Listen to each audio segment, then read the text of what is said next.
Assalamualaikum sahabatku semuanya.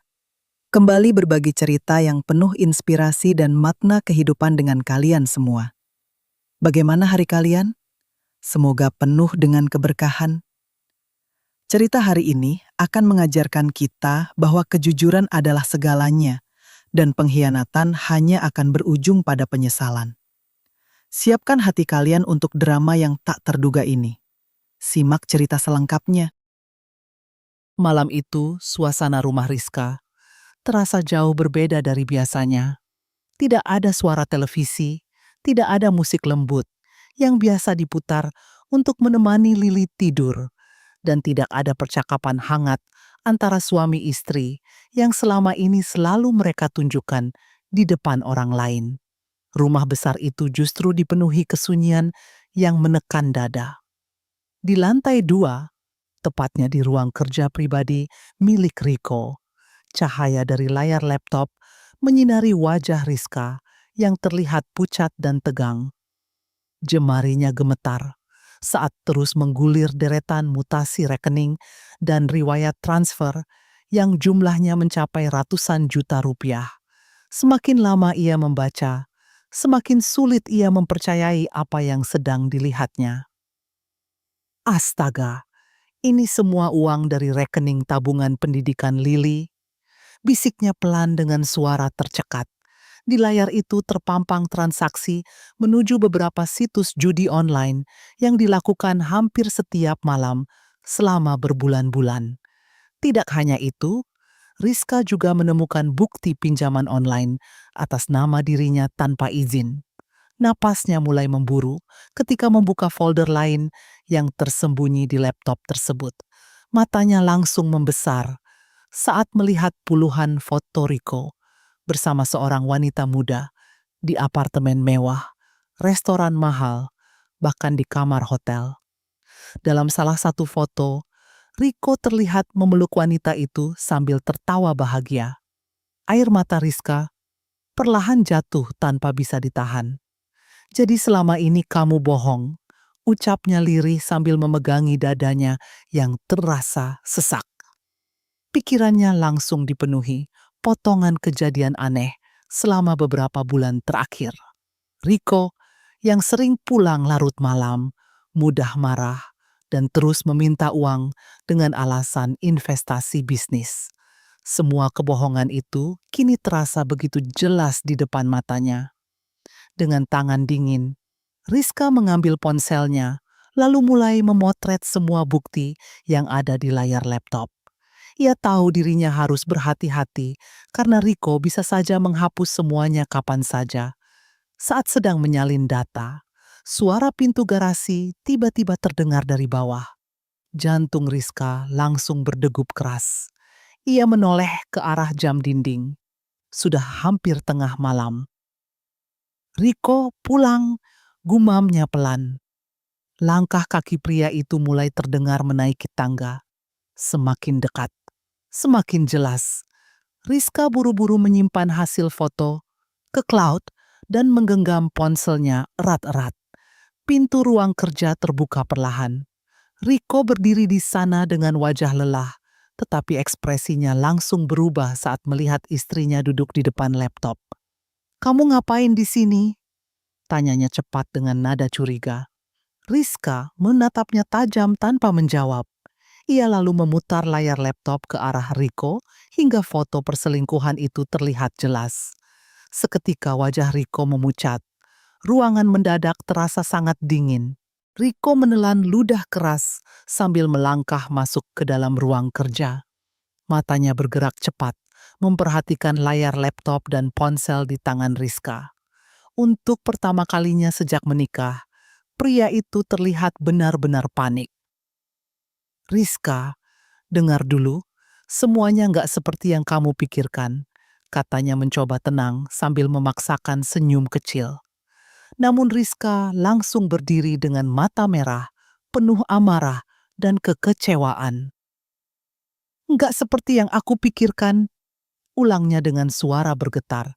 "Aku lihat sendiri transfer ke situs judi, aku lihat sendiri foto kamu sama perempuan lain, bahkan pinjaman atas namaku juga ada. Kamu masih mau bohong? Riko mulai mendekat perlahan. Aku bisa jelasin, katanya pelan. Jelasin apa? Bentak Rizka. Bahwa selama ini uang hasil aku kerja di rumah sakit kamu habisin buat judi. Bahwa kamu selingkuh waktu aku lembur operasi pasien setiap malam. Suasana ruangan langsung memanas. Riko mencoba merebut laptop, tetapi Rizka cepat menariknya menjauh. Jangan sentuh, teriak Rizka keras. Riko mulai kehilangan kesabaran. Turunin suara kamu, Lili lagi tidur, katanya sambil menunjuk wajah istrinya. Namun Rizka justru tertawa pahit. Oh, sekarang kamu ingat anakmu? Waktu kamu peluk perempuan lain, kamu ingat Lili nggak? Kalimat itu membuat Riko mengepalkan tangan kuat-kuat. Wajahnya mulai dipenuhi emosi. Aku cuma lagi banyak tekanan, balas Riko dengan nada tinggi. Utang bisnis numpuk, aku butuh jalan keluar. Rizka menggeleng tak percaya. Jadi jalan keluarnya judi? Selingkuh? Pakai uang pendidikan anak? Air matanya terus jatuh, tetapi suaranya tetap tegas. Aku bakal laporin semua ini ke polisi besok pagi. Aku juga akan gugat cerai kamu. Mendengar kata cerai, wajah Riko langsung berubah tegang. Kamu nggak bisa ngancurin hidup aku gitu aja, katanya pelan namun dingin. Rizka menatap tajam tanpa rasa takut sedikit pun. Hidup kamu hancur karena ulah kamu sendiri, Riko. Kalimat itu membuat suasana menjadi semakin mencekam. Riko mulai sadar bahwa semua kenyamanan yang selama ini ia nikmati bisa lenyap dalam satu malam. Rumah, mobil, reputasi sosial, bahkan akses pada uang Rizka, semuanya terancam hilang. Dan yang paling membuatnya takut, jika kasus judi online itu sampai dilaporkan, ia bisa dipenjara. Perdebatan mereka terus membesar, hingga gema suara mereka terdengar ke lorong rumah yang sunyi. Riko mulai berjalan mondar-mandir dengan napas kasar, sambil terus memikirkan cara agar Rizka tidak membawa masalah ini keluar rumah. Sementara itu, Rizka tetap berdiri tegak sambil menggenggam ponselnya erat-erat seperti nyawa terakhir yang melindunginya. Kasih ponsel itu sekarang, kata Riko, dengan suara rendah penuh tekanan. Nggak akan, jawab Rizka cepat. Semua bukti ini bakal aku simpan. Riko mencoba mendekat lagi, tetapi Rizka langsung mundur beberapa langkah menuju area dekat tangga lantai 2. Matanya tidak lepas dari gerakan suaminya. Rizka, jangan bikin semuanya makin rumit, ucap Riko sambil menahan emosi. Aku bisa berubah. Rizka tertawa kecil dengan mata berkaca-kaca. Berubah setelah bertahun-tahun bohong? Ia mengangkat ponselnya tinggi-tinggi. Aku sudah muak hidup sama laki-laki pembohong. Riko mulai terlihat gelisah. Kalau masalah uang, nanti aku balikin. Pakai apa? Pakai uang judi lagi? Balas Rizka tajam. Atau pakai uang dari perempuan simpananmu? Ucapan itu membuat Riko mendadak murka. Ia menendang kursi kerja hingga jatuh keras ke lantai. Cukup, bentaknya. Suara benturan itu membuat lampu gantung sedikit bergetar. Namun Rizka tidak mundur sedikit pun. Lili nggak pantas punya ayah seperti kamu, katanya dengan suara dingin penuh luka. Kalimat itu seperti menyulut api terakhir dalam diri Riko. Tatapannya berubah gelap, rahangnya mengeras.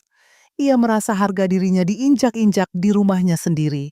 Jangan bawa-bawa Lili, teriak Riko sambil melangkah cepat mendekati istrinya. Rizka refleks mundur lagi hingga tumitnya hampir menyentuh ujung anak tangga. Kenapa? Karena kamu tahu aku benar? Balas Rizka. Suatu hari Lili bakal tahu ayahnya penjudi dan pengkhianat. Riko langsung berusaha merebut ponsel dari tangan istrinya. Mereka saling tarik dengan napas memburu. Lepasin, teriak Riko. Gak, balas Rizka sambil mempertahankan ponselnya mati-matian. Dalam kekacauan itu, Tubuh mereka semakin dekat ke bibir tangga tanpa sadar. Ketegangan di udara terasa begitu pekat, seolah sesuatu yang buruk sedang menunggu terjadi.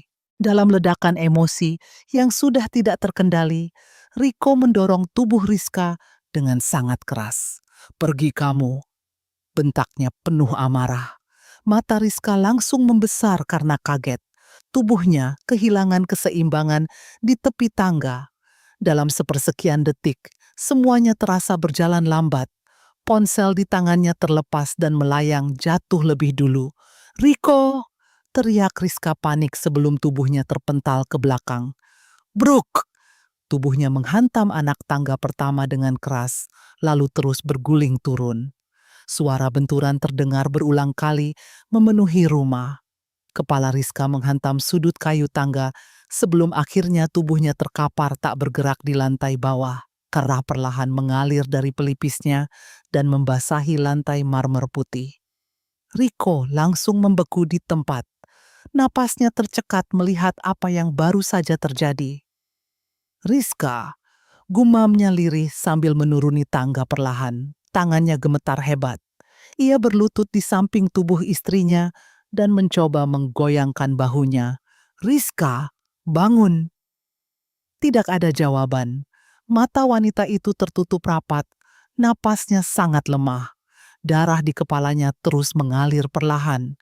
Riko mulai panik luar biasa. "Sial, sial," katanya sambil memegangi rambutnya sendiri. Ia melihat ke sekeliling rumah dengan pikiran kacau. Jika Rizka mati, semuanya selesai. Tapi jika Rizka sadar dan melapor ke polisi, hidupnya juga tamat. Riko berdiri mondar-mandir seperti orang kehilangan akal. Keringat dingin mulai membasahi wajahnya. Tiba-tiba matanya tertuju pada ponsel Rizka yang tergeletak di dekat meja bawah tangga. Layar ponsel masih menyala menampilkan foto-foto bukti perselingkuhannya. Wajah Riko langsung berubah tegang lagi. Ia buru-buru mengambil ponsel itu dan mencoba membuka kunci, tetapi gagal. "Brengsek!" umpatnya sambil membanting ponsel ke sofa. Suara napas Rizka terdengar makin lemah. Riko kembali menatap tubuh istrinya yang tak bergerak. Untuk beberapa detik muncul rasa takut dan penyesalan di wajahnya. Namun rasa takut kehilangan uang dan kebebasan jauh lebih besar dibanding rasa bersalahnya. Bukannya segera membawa Rizka ke rumah sakit, Riko justru mulai memikirkan cara menyelamatkan dirinya sendiri. Dengan napas masih gemetar, ia berlari kembali ke ruang kerja dan membuka laptop secepat mungkin.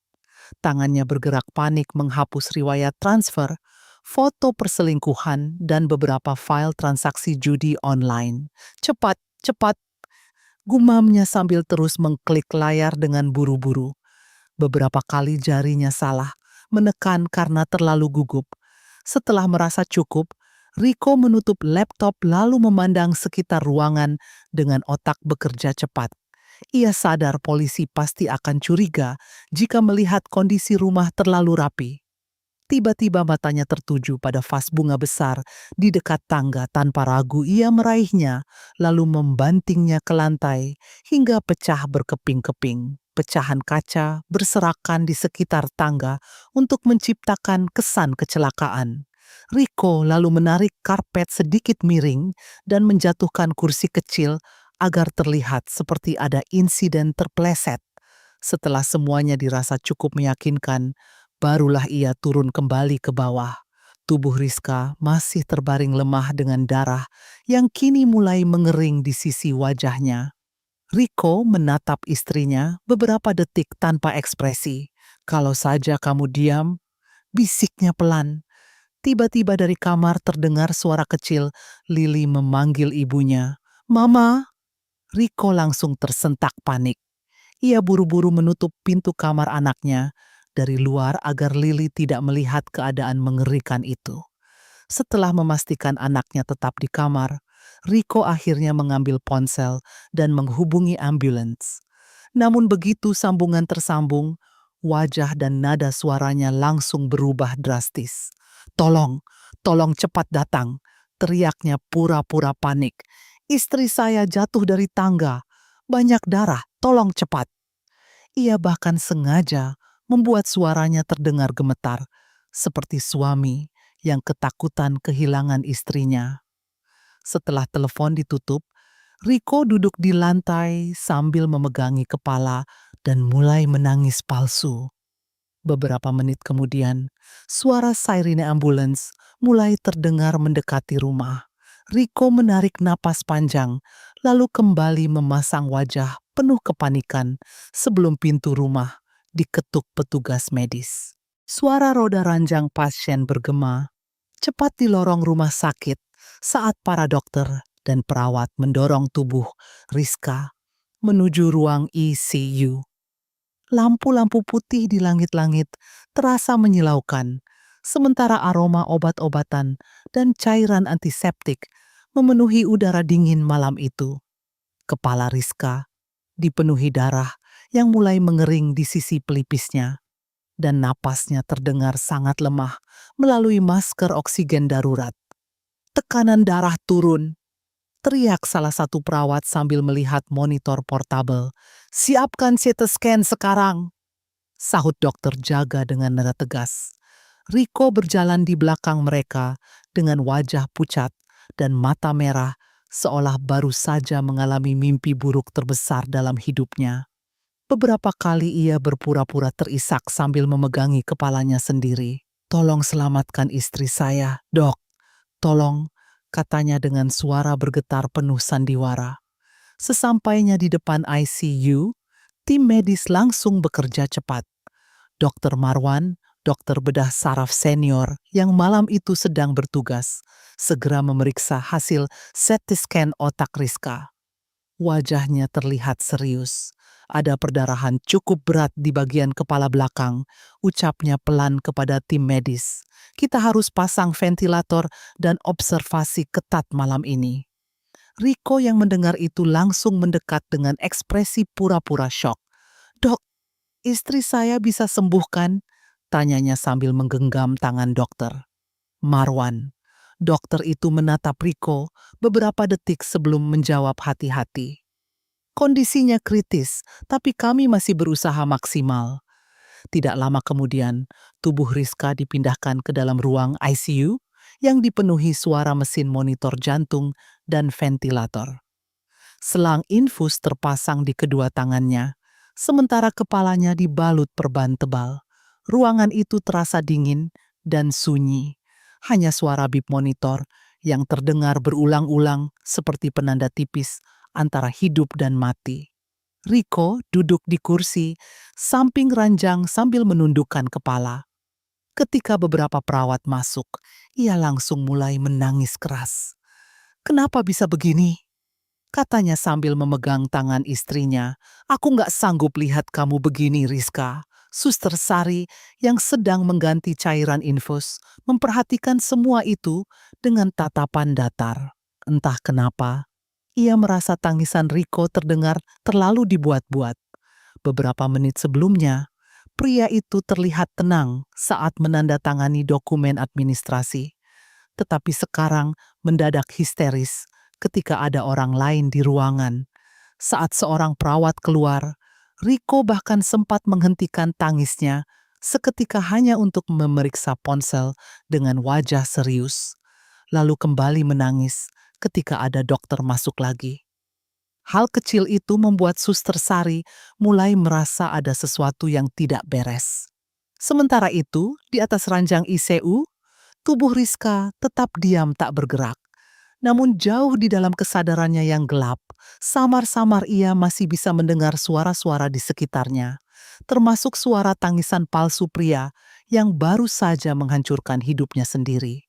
Keesokan paginya, rumah sakit mulai dipenuhi aktivitas dokter dan keluarga pasien. Namun di tengah suasana sibuk itu, Rico justru terlihat jauh lebih tenang dibanding malam sebelumnya. Setelah memastikan tidak ada keluarga Rizka yang datang pagi itu, ia diam-diam meninggalkan ruang ICU dan berjalan menuju bagian administrasi rumah sakit. Langkahnya cepat, matanya terus melihat ke sekitar, memastikan tidak ada yang memperhatikannya. Di depan meja administrasi, seorang staf wanita menyambutnya dengan ramah. "Ada yang bisa kami bantu, Pak?" tanyanya sopan. Riko langsung memasang wajah sedih. "Saya suami dari pasien ICU atas nama Dr. Rizka," katanya lirih. "Saya cuma ingin memastikan soal asuransi kesehatan dan prosedurnya." Petugas itu mengangguk lalu mulai membuka data di komputer. Pasien memiliki polis asuransi jiwa dan kesehatan aktif dengan nilai pertanggungan cukup besar. Jelasnya hati-hati. Mata Riko langsung berubah fokus. "Kalau misalnya terjadi hal terburuk, pencairannya berapa lama?" tanyanya pelan. Petugas itu sedikit terdiam sebelum menjawab. "Biasanya 2 sampai 3 minggu setelah dokumen lengkap." Riko pura-pura mengusap air mata, tetapi di balik wajah sedihnya, pikirannya langsung dipenuhi angka miliaran rupiah. Jumlah itu cukup untuk melunasi seluruh utang judi online yang selama ini mencekiknya. Bahkan masih tersisa banyak untuk hidup mewah bersama selingkuhannya. "Terima kasih," katanya pelan sambil menunduk.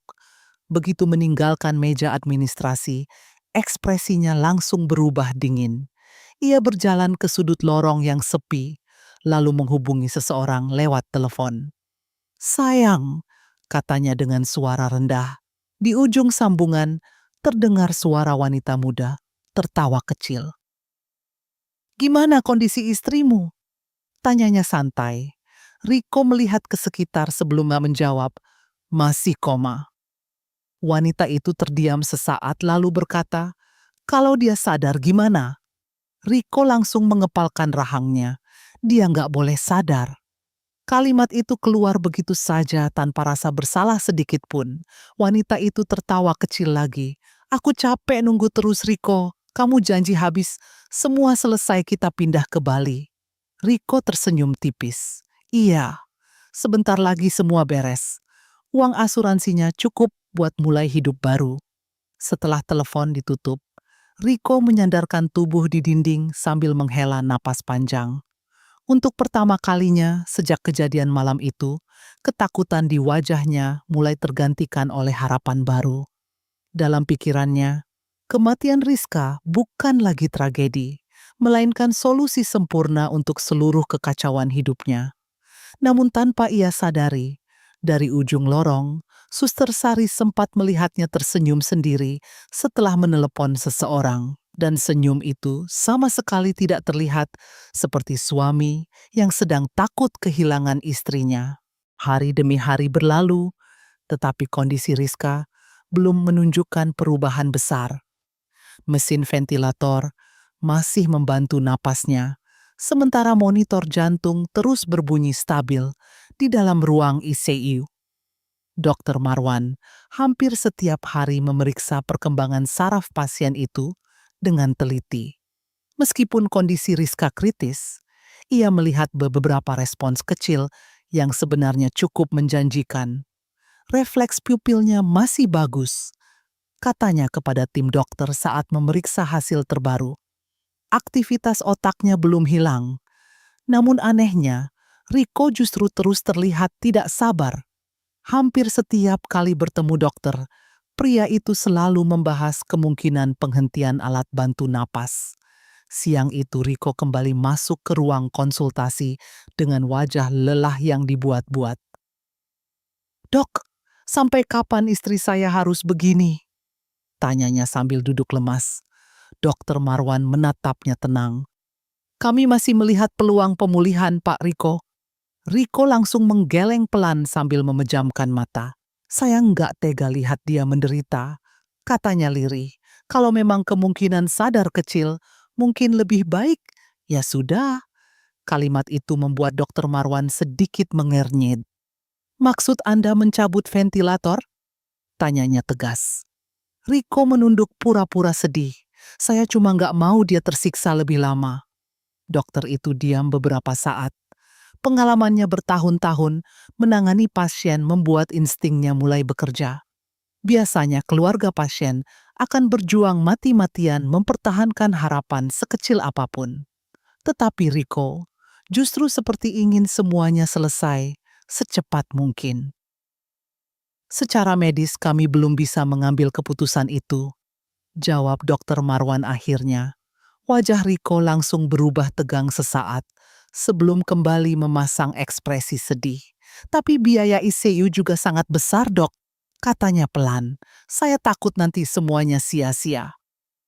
Mendengar itu, Dokter Marwan semakin curiga.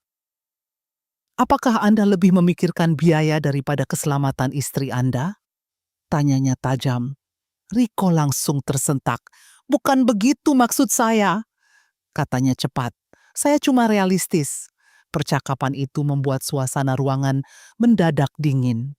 Setelah Rico keluar, Dokter Marwan berdiri sambil menatap berkas medis Rizka cukup lama. Ada sesuatu yang terasa salah dari pria itu. Dan semakin lama, perasaan aneh itu semakin kuat. Kecurigaan Dokter Marwan semakin bertambah ketika seorang wanita paruh baya bernama Bu Ratna datang ke rumah sakit sore itu. Wanita yang merupakan ibu tiri Rico tersebut masuk ke ICU dengan pakaian mewah dan wajah penuh kepura-puraan sedih. Begitu melihat Rico, ia langsung memeluk pria itu sambil berkata keras agar semua orang mendengar, "Yang sabar ya nak, ini cobaan berat." Namun beberapa menit kemudian, saat mereka berada di lorong yang lebih sepi, nada bicara Bu Ratna langsung berubah dingin. "Dokternya masih belum mau lepas alat itu?" tanyanya pelan. Rico menggeleng kesal. Marwan terlalu banyak pertimbangan. Bu Ratna mendecakkan lidah. Kalau terus begini biaya rumah sakit makin besar. Tanpa sadar, Suster Sari yang sedang membawa obat mendengar percakapan itu dari kejauhan. Ia langsung memperlambat langkahnya. "Tapi kalau dia sadar, habis kita," bisik Rico dengan rahang mengeras. Bu Ratna menatap anak tirinya tajam. "Makanya pastikan dia nggak sadar." Kalimat itu membuat Suster Sari merinding. Ia segera berjalan pergi sebelum ketahuan menguping. Namun sejak saat itu, ia mulai memperhatikan gerak-gerik mereka lebih serius. Di depan dokter dan perawat, Bu Ratna selalu berbicara lembut seolah sangat peduli pada kondisi Rizka. "Kasihan sekali dia," katanya sambil pura-pura menangis. Tetapi beberapa menit kemudian, wanita itu justru sibuk bertanya soal prosedur kematian pasien dan pencairan administrasi. Kalau pasien meninggal di ICU, surat-suratnya diproses berapa lama? Tanyanya kepada staf rumah sakit. Malam harinya, Suster Sari melihat Rico dan Bu Ratna berdiri di ujung lorong sambil berbisik pelan. Beberapa kali mereka saling memberi kode dengan ekspresi tegang. Ketika ada dokter lewat, mereka langsung diam mendadak. "Ada yang mereka sembunyikan," gumam Suster Sari dalam hati. Instingnya sebagai perawat mengatakan bahwa keluarga ini tidak sedang berjuang menyelamatkan pasien. Mereka justru seperti menunggu pasien itu mati. Di balik tubuhnya yang terbaring lemah tanpa gerakan, Rizka sebenarnya belum sepenuhnya tenggelam dalam kegelapan. Kesadarannya seperti terjebak di ruang sunyi yang dingin, tetapi samar-samar ia masih bisa mendengar suara di sekitar. Bunyi monitor jantung, langkah kaki perawat, dan suara Rico. Awalnya semua terdengar jauh dan kabur, namun semakin hari suara-suara itu mulai terdengar lebih jelas. Suatu malam ketika ruang ICU terasa sepi, Rizka mendengar kursi ditarik pelan di dekat ranjangnya. Dokternya masih keras kepala. Suara Rico terdengar pelan namun jelas. "Kalau alat itu nggak dicabut, kita susah." Lalu terdengar suara Bu Ratna menjawab lirih, "Sabar, yang penting jangan sampai dia sadar dulu."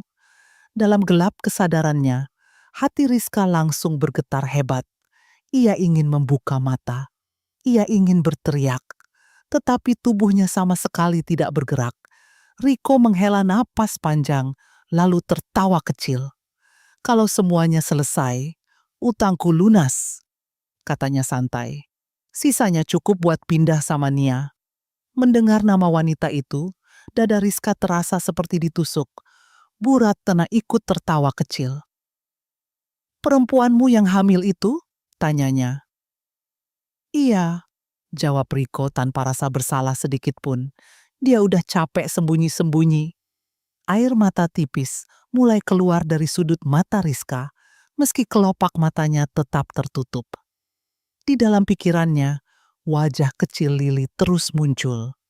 Anak itu masih membutuhkan dirinya. Ia tidak bisa mati di tangan pria seperti Riko. Asuransi miliaran itu tinggal nunggu waktu cair. Lanjut Riko pelan. Begitu Rizka mati, semua masalah selesai. Bu Ratna lalu berkata dingin, pastikan gak ada bukti yang tersisa.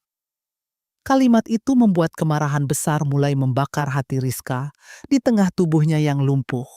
Untuk pertama kalinya sejak koma, kesadarannya dipenuhi satu tekad kuat. Ia harus bangun. Apapun caranya, ia harus hidup demi Lili dan membongkar semua kejahatan Riko. Setiap kata yang keluar dari mulut Riko, malam itu terasa seperti pisau tajam yang menusuk hati Rizka berkali-kali. Dalam tubuhnya yang tak mampu bergerak, kesadarannya seperti terjebak di ruang gelap tanpa jalan keluar.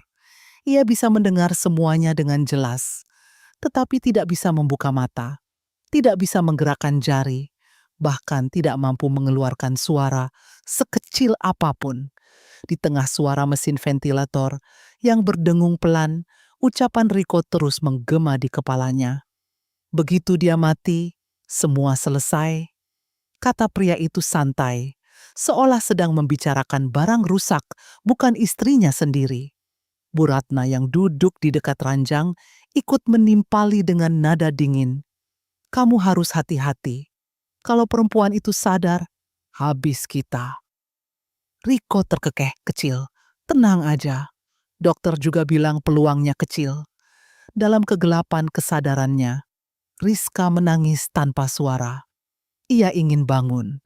Ia ingin mencengkeram leher Riko dan memaksanya mengakui semua kejahatan itu. Tetapi tubuhnya tetap diam, membeku seperti batu. Yang terus muncul di pikirannya hanyalah wajah kecil Lili. Anak itu pasti sedang ketakutan di rumah. Mungkin setiap malam memanggil-manggil namanya sambil menangis. Bayangan Lili hidup bersama Riko membuat dada Rizka terasa semakin sesak. Ia tahu pria itu tidak akan pernah menjadi ayah yang baik. "Kasihan juga si Lili," kata Bu Ratna tiba-tiba. "Kalau ibunya mati, dia bakal nurut sama kita." Riko malah tertawa kecil. "Yang penting hak asuh jatuh ke aku. Harta Rizka juga aman." Mendengar kalimat itu, amarah besar mulai membakar hati Rizka. Air mata tipis mengalir dari sudut matanya tanpa bisa ia kendalikan. Riko yang melihatnya langsung berdiri kaget. "Eh, dia nangis?" katanya pelan. Bu Ratna cepat mendekat lalu melihat wajah Rizka dengan tegang. "Refleks aja kali," jawab wanita itu cepat, meski suaranya terdengar gugup. Riko menatap tubuh istrinya beberapa detik dengan mata penuh kecemasan. "Jangan sampai dia sadar," bisiknya lirih. Setelah mereka pergi, ruang ICU kembali sunyi. Namun di balik kelumpuhan tubuhnya, tekad Rizka mulai tumbuh semakin kuat. Ia tidak boleh menyerah. Demi Lili, demi hidupnya sendiri, ia harus melawan. Bahkan jika satu-satunya cara adalah bertarung dari dalam tubuh yang tidak bisa bergerak. Di tengah gelap kesadarannya, ia terus mencoba memaksa jarinya bergerak sedikit demi sedikit sambil berbisik dalam hati, "Aku harus bangun, aku harus selamat." Hari-hari berikutnya membuat Riko semakin percaya diri karena kondisi Rizka tak kunjung sadar sepenuhnya. Pria itu mulai merasa dirinya aman dari semua kecurigaan. Bahkan kepura-puraannya di depan orang-orang perlahan mulai mengendur. Siang itu ruang ICU sedang sepi.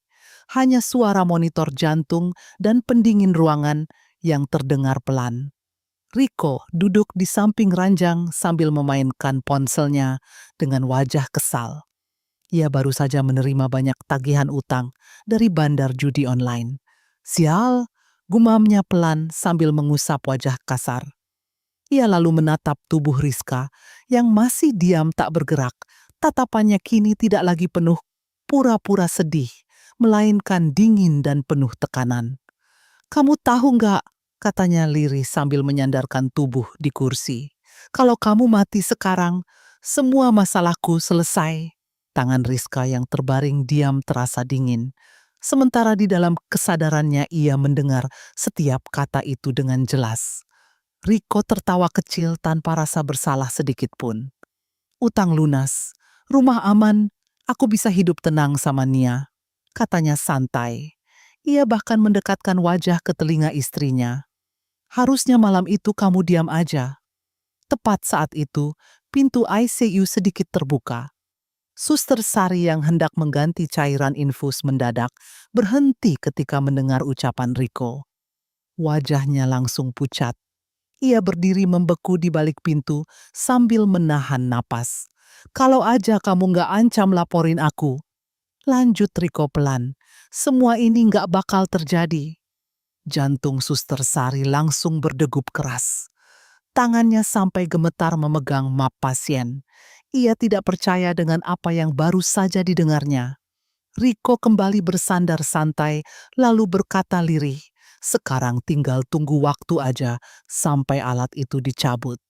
Mendengar itu, Suster Sari langsung mundur perlahan sebelum ketahuan.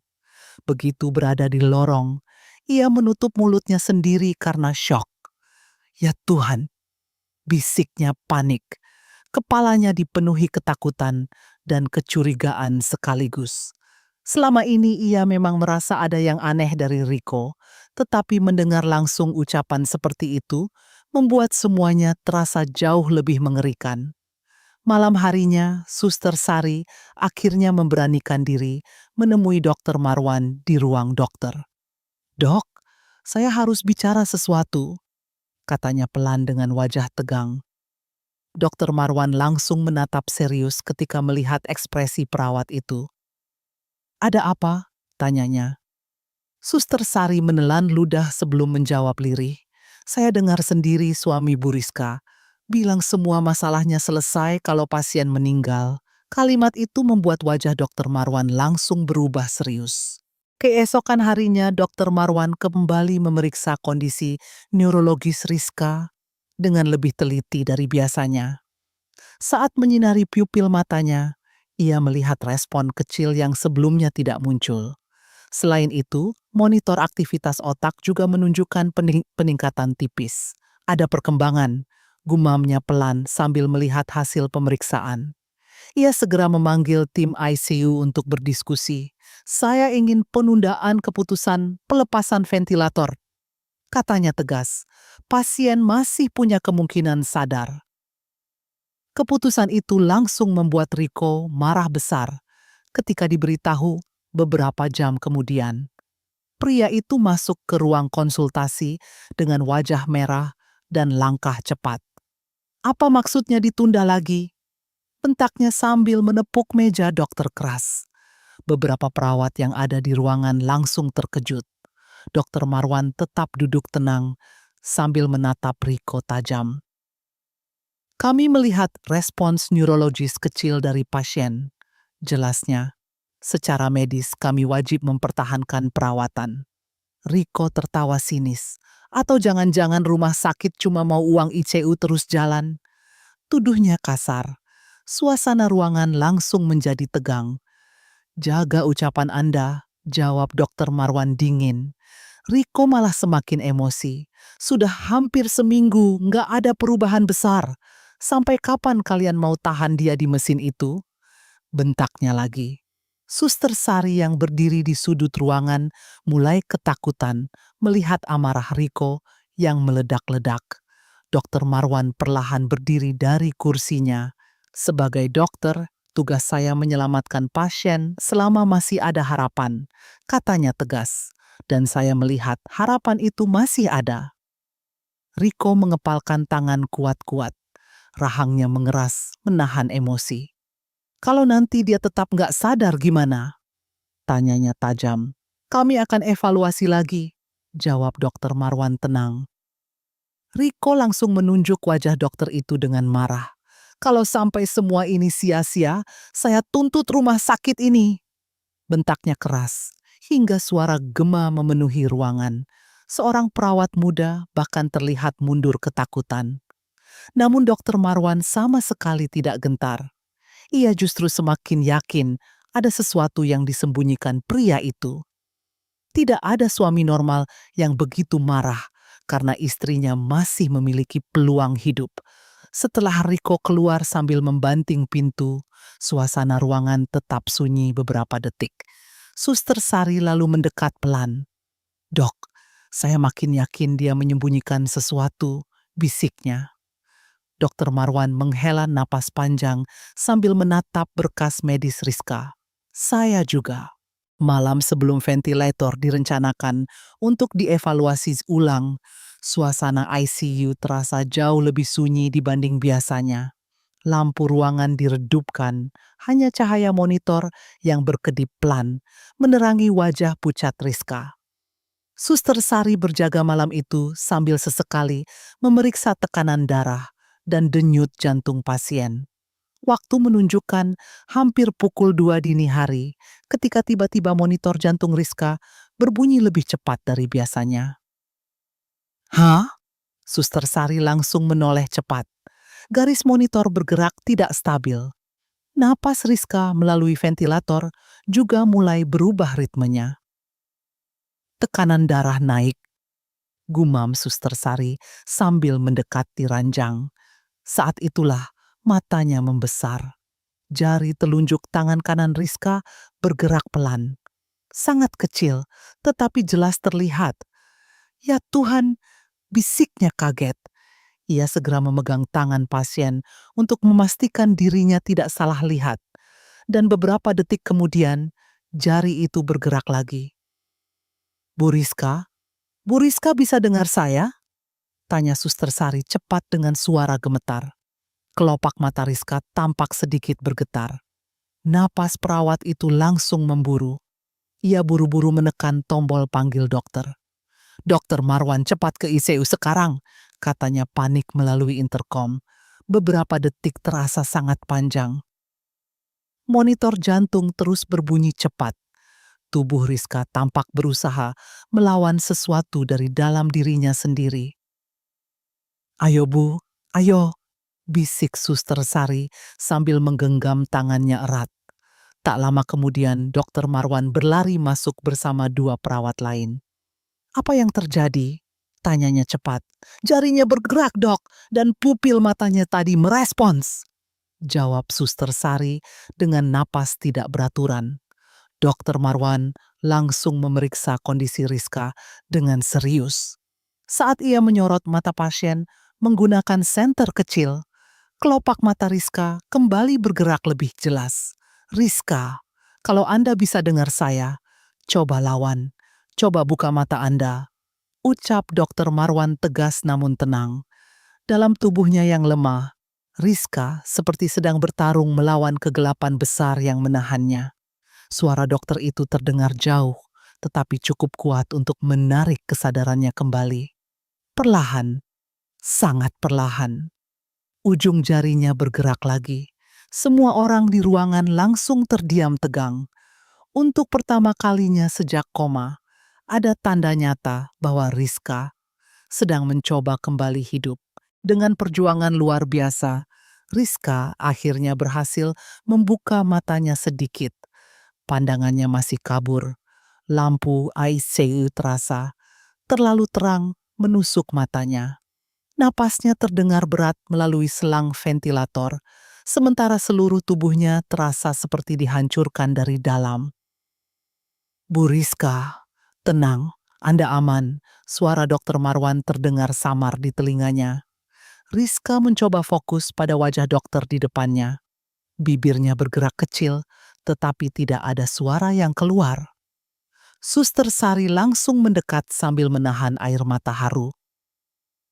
Dia sadar, Dok, dia sadar, bisiknya. Dokter Marwan segera memberi instruksi kepada perawat lain untuk memeriksa kondisi saraf pasien. Namun di tengah kelemahannya, Rizka justru terlihat sangat panik. Matanya bergerak mencari sesuatu. Ia berusaha mengangkat tangan, tetapi terlalu lemah. "Jangan dipaksa," kata Dokter Marwan pelan. Rizka menggeleng kecil sambil terus mencoba berbicara. Akhirnya Dokter Marwan mendekatkan telinganya ke bibir pasien. "Pelan-pelan, apa yang ingin Anda katakan?" tanyanya lembut. Dengan sisa tenaga yang hampir habis, Rizka berbisik sangat lirih. "Ponsel," napasnya terputus-putus. "Ponsel," ulang Dokter Marwan cepat. Rizka mengangguk kecil sambil menahan sakit luar biasa di kepalanya. "Di balik laci," katanya terbata-bata. Dokter Marwan semakin mendekat agar bisa mendengar lebih jelas. "Laci mana?" tanyanya. Bibir Rizka gemetar. "Meja kerja." Air mata tipis mengalir dari sudut matanya. "Ada bukti." Kalimat itu membuat Dokter Marwan langsung memahami bahwa pasien ini sedang mencoba memberitahu sesuatu yang sangat penting. "Bukti tentang suami Anda?"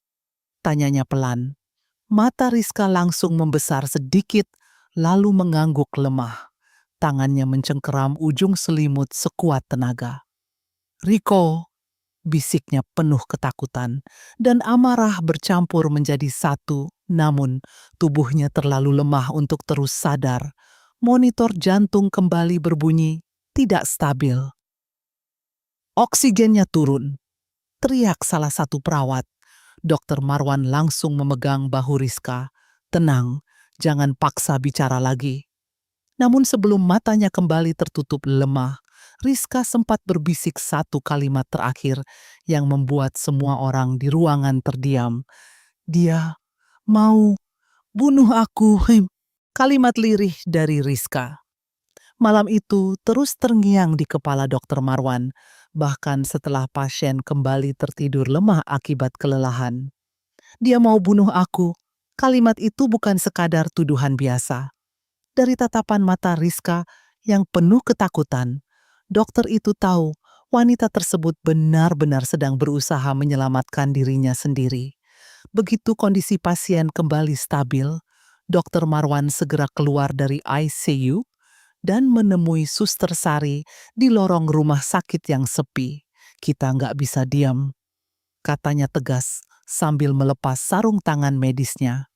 Suster Sari mengangguk cepat dengan wajah tegang. "Saya juga dengar sendiri beberapa ucapan Riko, Dok."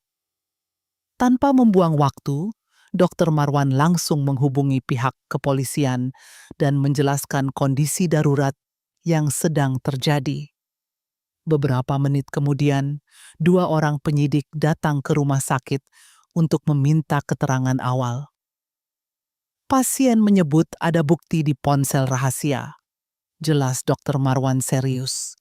Dan saya yakin ini berkaitan dengan percobaan pembunuhan. Salah satu polisi bernama Inspektur Bima langsung berdiri. "Kita ambil sekarang." Menjelang subuh, Dokter Marwan ditemani dua polisi pergi ke rumah Rizka yang masih dipasangi garis polisi tipis sejak kejadian jatuh dari tangga. Rumah itu terasa sunyi dan dingin.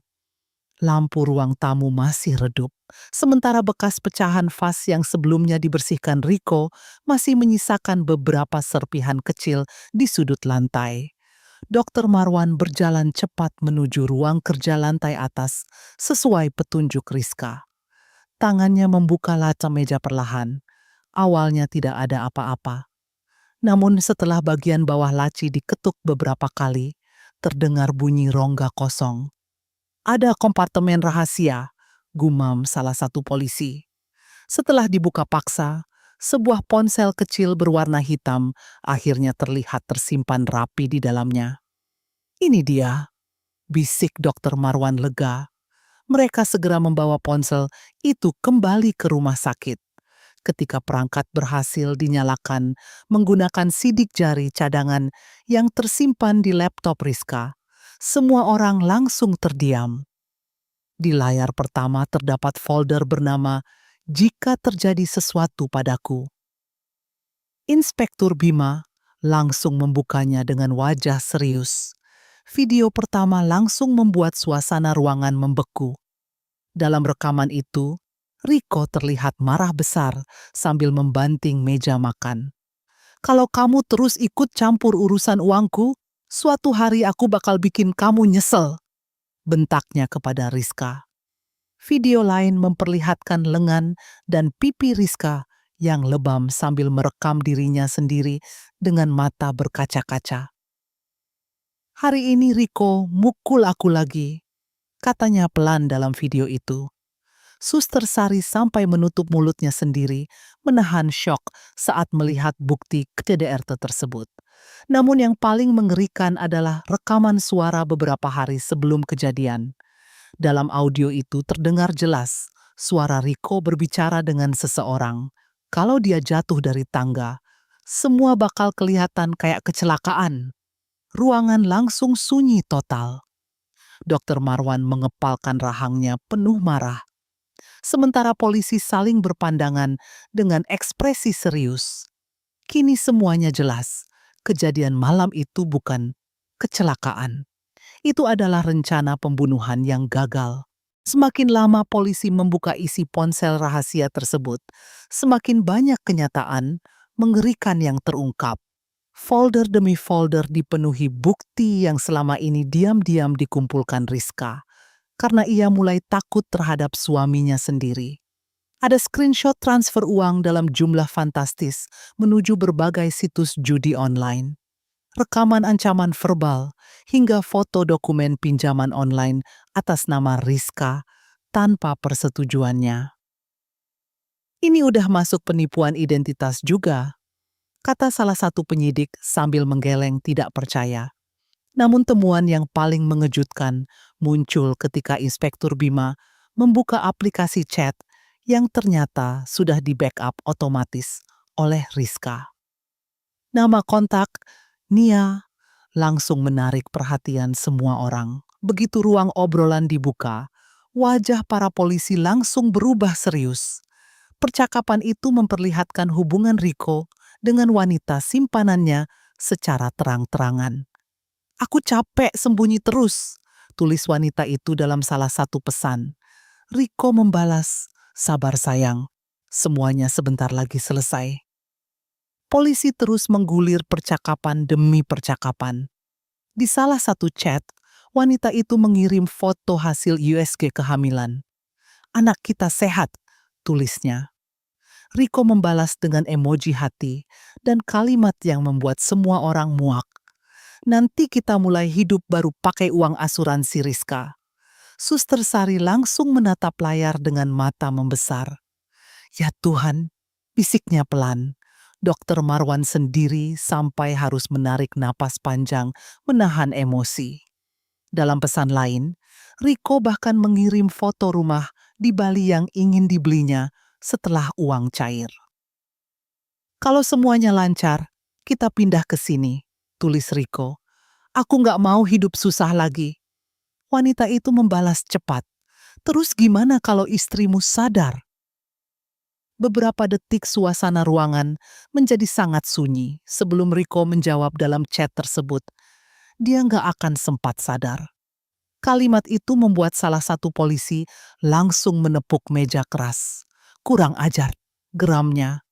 Tidak berhenti sampai di situ, polisi juga menemukan bukti transaksi taruhan bola online dengan nominal ratusan juta rupiah. Ada pula rekaman video selfie Riko dalam keadaan mabuk sambil tertawa bersama teman-temannya. "Tenang aja," katanya dalam video itu sambil mengangkat botol minuman. "Kalau istri gue mati, semua utang gue lunas." Semua orang di ruangan terdiam penuh jijik mendengar pengakuan itu. Inspektur Bima langsung mematikan video lalu berdiri dengan wajah dingin. "Bukti lebih dari cukup," katanya tegas. "Besok pagi kita tangkap Riko." Sementara itu di ruang ICU, Rizka masih tertidur lemah tanpa tahu bahwa semua bukti yang selama ini ia simpan akhirnya berhasil membuka wajah asli suaminya di depan hukum. Pagi berikutnya, suasana rumah sakit terasa jauh lebih tegang dibanding biasanya. Beberapa polisi berpakaian sipil sudah berjaga di lorong ICU sejak subuh. Dokter Marwan berdiri di dekat ruang dokter sambil memegang map berisi salinan bukti dari ponsel Rizka. Suster Sari terlihat gugup, tetapi ada rasa lega di wajahnya karena akhirnya kebenaran mulai terbuka. Tidak lama kemudian, Riko datang dengan pakaian rapi dan wajah lelah, pura-pura seperti hari-hari sebelumnya. Begitu melihat banyak polisi di lorong ICU, langkahnya langsung melambat. "Ada apa ini?" tanyanya sambil mencoba tersenyum tipis. Inspektur Bima langsung mendekat.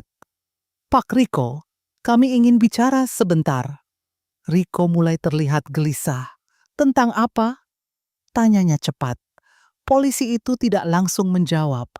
Ia justru mengajak Riko masuk ke ruang konsultasi rumah sakit. Di dalam ruangan sudah ada Dokter Marwan, Suster Sari, dan beberapa anggota keluarga Rizka yang baru datang pagi itu. Suasana mendadak terasa sangat dingin. Riko memandang semua orang bergantian dengan jantung mulai berdegup keras. "Kenapa semuanya lihat saya kayak gitu?" tanyanya gugup. Inspektur Bima lalu meletakkan sebuah laptop di meja. "Kami menemukan sesuatu," katanya datar. Video pertama langsung diputar.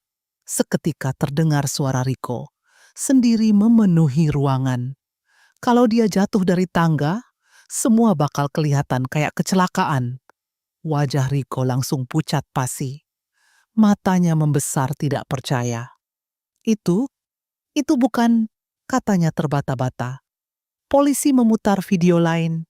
Kali ini terlihat rekaman Riko sedang mengancam Rizka sambil membanting meja. "Suatu hari aku bikin kamu nyesel." Suara Riko terdengar sangat jelas. Salah satu keluarga Rizka langsung menangis syok. "Ya Allah," gumam bibinya sambil menutup mulut. Riko mulai panik. "Dengar dulu, itu cuma emosi sesaat," bentaknya. Namun Inspektur Bima kembali memutar chat dengan selingkuhannya di layar besar. Kalimat tentang uang asuransi dan rencana hidup baru bersama wanita hamil itu terlihat jelas di depan semua orang. Dia nggak akan sempat sadar. Begitu membaca pesan itu, wajah Riko langsung hancur total. Tangannya gemetar hebat. "Saya bisa jelasin," katanya lirih. "Jelaskan di kantor polisi nanti," jawab Inspektur Bima dingin. Saat polisi mulai memborgol tangannya, Riko mendadak kehilangan kendali. "Ini jebakan!" teriaknya sambil mencoba melepaskan diri. "Rizka bohong, dia sengaja jebak saya." Namun tak ada lagi yang percaya padanya. Bahkan Bu Ratna yang baru datang beberapa menit kemudian langsung membeku ketika melihat anak tirinya dibawa keluar rumah sakit dengan tangan diborgol di depan semua orang. Penangkapan Riko di rumah sakit langsung menyebar luas, hanya dalam hitungan jam. Video saat dirinya diborgol di lorong ICU direkam oleh salah satu pengunjung dan viral di media sosial. Berita tentang seorang dokter bedah saraf yang hampir dibunuh suaminya sendiri demi uang asuransi menjadi perbincangan nasional.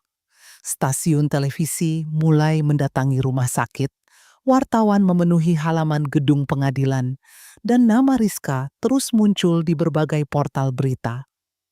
Namun di tengah tekanan publik yang semakin besar, Bu Ratna justru mencoba memutar waliku keadaan.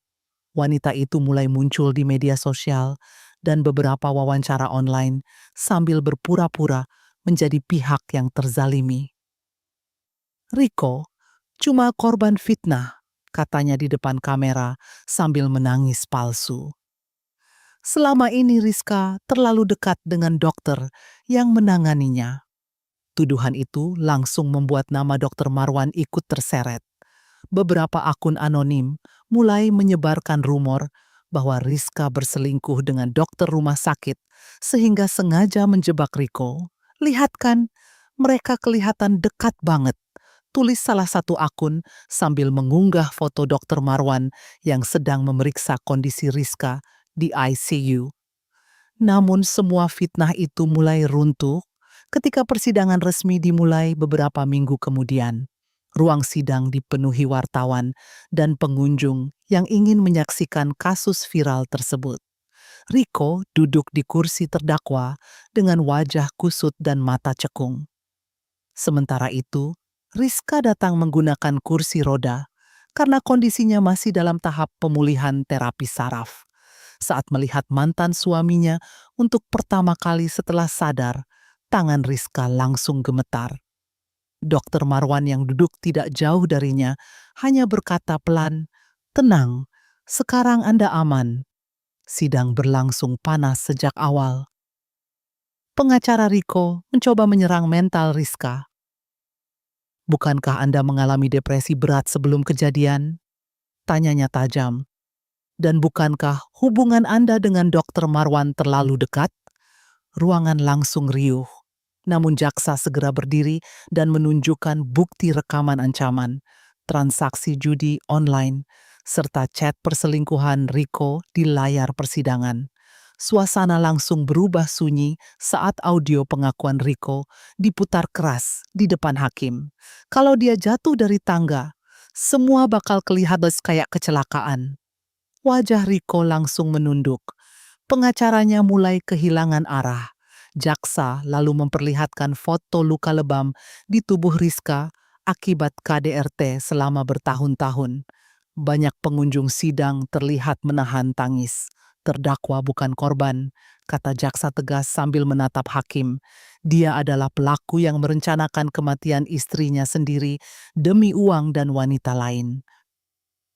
Semua kebohongan yang dibangun Riko dan Bu Ratna perlahan runtuh satu demi satu di depan ruang sidang yang penuh ketegangan itu. Hari pembacaan putusan akhirnya tiba setelah proses persidangan panjang yang menguras emosi semua pihak. Ruang sidang penuh sesak oleh wartawan, pengunjung, dan keluarga korban. Suasana terasa sangat tegang ketika hakim masuk dan semua orang berdiri.